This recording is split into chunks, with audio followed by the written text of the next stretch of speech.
بسم اللہ الرحمن الرحیم۔ السلام علیکم ورحمۃ اللہ۔ مغرب کی نماز میں جماعت سے اگر 2 رکعتیں رہ جائیں تو ان 2 رکعتوں کو کیسے پڑھیں گے، ان میں کیا پڑھا جائے گا؟ کیونکہ باقی نمازوں میں یعنی ظہر کی نماز، عصر کی یا عشاء کی نماز میں اگر 2 رکعتیں جماعت سے رہ جائیں تو ان 2 رکعتوں کا پڑھنے کا طریقہ الگ ہے، اور مغرب کی نماز میں اگر 2 رکعتیں جماعت سے رہ جائیں تو ان 2 رکعتوں کا پڑھنے کا طریقہ الگ ہے، جو کہ کافی لوگوں کو معلوم نہیں ہے۔ میں آسان کر دیتا ہوں۔ مثال کے طور پر آپ مغرب کی نماز پڑھنے کے لیے مسجد میں پہنچے، جماعت ہو رہی تھی، امام صاحب مغرب کی نماز کی 2 رکعتیں پڑھا چکے تھے، آپ جماعت میں تیسری رکعت میں جا کر شریک ہوئے، آپ نے تیسری رکعت امام صاحب کے ساتھ پڑھ لی، اب آپ کی 2 رکعتیں باقی ہیں، تو ان 2 رکعتوں کا پڑھنے کا طریقہ کیا ہے اور ان 2 رکعتوں میں کیا کچھ پڑھا جائے گا، یہ تمام مسائل میں آپ لوگوں کے ساتھ شیئر کرنے جا رہا ہوں، جسے جان کر آپ کو اور مجھے انشاءاللہ عز و جل بہت زیادہ فائدہ حاصل ہوگا۔ اب سمجھیے گا کہ مغرب میں اگر 2 رکعتیں چھوٹ جائیں تو ان 2 رکعتوں کا پڑھنے کا طریقہ کیا ہے۔ دیکھیں، آپ تیسری رکعت میں جا کر شریک ہوئے، یعنی جماعت کی تیسری رکعت تھی، آپ جا کر جماعت میں شریک ہوئے،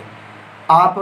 اتحیات میں بیٹھیں گے، جیسے امام صاحب اتحیات میں بیٹھیں گے تو آپ اتحیات پڑھنے کے بعد درود پاک اور دعا نہیں پڑھیں گے۔ امام صاحب درود پاک اور دعا پڑھنے کے بعد دائیں اور بائیں سلام پھیریں گے۔ جیسے ہی امام صاحب بائیں جانب سلام پھیریں گے تو آپ اللہ اکبر کہتے ہوئے اپنی 2 رکعتوں کو پڑھنے کے لیے کھڑے ہو جائیں گے۔ اب آپ سب سے پہلے ثنا پڑھیں گے، یعنی آپ ثنا سے شروع کریں گے، ثنا پڑھیں گے، اس کے بعد پھر اعوذ باللہ، پھر بسم اللہ الرحمن الرحیم، پھر اس کے بعد سورہ فاتحہ پڑھیں گے، پھر اس کے بعد کوئی سی بھی صورت جو آپ کو صورت آتی ہے وہ صورت ملائیں گے، پھر رکوع اور سجود دونوں سجدے کرنے کے بعد پھر آپ بیٹھ جائیں گے، اتحیات پڑھیں گے، اتحیات پڑھنے کے بعد پھر آپ کھڑے ہوں گے۔ اب جب کھڑے ہوں گے دوسری رکعت میں، یعنی آپ کے جب الگ پڑھ رہے ہیں تو اس کے حساب سے دوسری رکعت ہے، ویسے آپ کی تیسری رکعت ہے، جب آپ کھڑے ہوں گے تو پھر آپ بسم اللہ الرحمن الرحیم پڑھیں گے، سب سے پہلے بسم اللہ، اس کے بعد سورہ فاتحہ، پھر کوئی سی بھی صورت جو آپ کو آتی ہے وہ صورت ملائیں گے،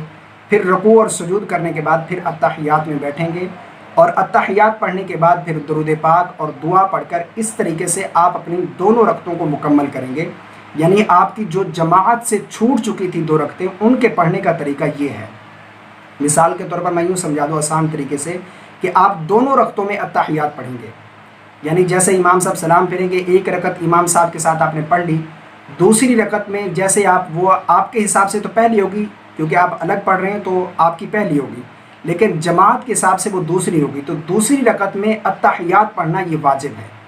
اسی طریقے سے آپ پہلی رکعت میں بھی اتحیات پڑھیں گے، پھر دوسری رکعت پڑھنے کے بعد کیونکہ آپ یہ تیسری ہوگی، نماز آپ کی ختم ہونے والی ہے، تو قعدہ اخیر کریں گے، اس میں اتحیات پڑھیں گے، پھر درود پاک پڑھیں گے، پھر دعا پڑھیں گے، اس کے بعد یہ اپنی نماز مکمل کریں گے۔ تو مغرب کی نماز میں اگر 2 رکعتیں جماعت سے چھوٹ جائیں تو ان کے پڑھنے کا طریقہ یہی ہے جو میں نے آپ کو سمجھا دیا ہے۔ امید کرتا ہوں میری بات آپ کو سمجھ آ گئی ہوگی۔ اس کلپ کو دوستوں کے ساتھ شیئر ضرور کریں۔ اللہ سے دعا ہے کہ اللہ رب العالمین ہم سب کو دین کی بات سمجھنے اور سمجھ کر دوسروں تک پہنچانے کی توفیق عطا فرمائے۔ آمین۔ السلام علیکم ورحمۃ اللہ۔